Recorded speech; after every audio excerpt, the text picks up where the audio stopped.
বাসা থেকে বার হও, রাস্তা নিজে নিজে তৈরি হয়ে যাবে। প্রথমে পা তো বাড়াও, তখন সাহস পাবে, তারপর সফলতাও পাবে। তুমি জানালা থেকে দাঁড়িয়ে বাইরে দেখছো রাস্তায় অনেক কুয়াশা আছে। তুমি ভাবছো বাইরে বের হবে কেমনে?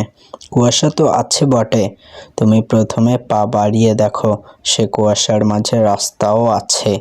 যদি তুমি রাস্তার খোঁজে দাঁড়িয়ে থেকো আর ভাবো কুয়াশা পরিষ্কার হলে তুমি হাঁটবে, তাহলে পুরো বছর পেরিয়ে যাবে, তোমার ভেতর কোনো পরিবর্তন আসবে না। মনে রেখো, পৃথিবীতে দুই রকমের লোক আছে।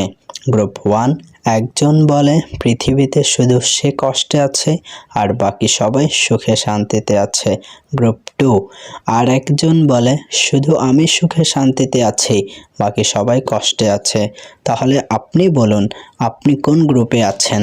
যদি আপনি গ্রুপ 1-এ আছেন, তাহলে একটু লাফ দিয়ে গ্রুপ 2-তে চলে আসেন, তাহলে আপনার জীবন সুখ শান্তির হয়ে যাবে।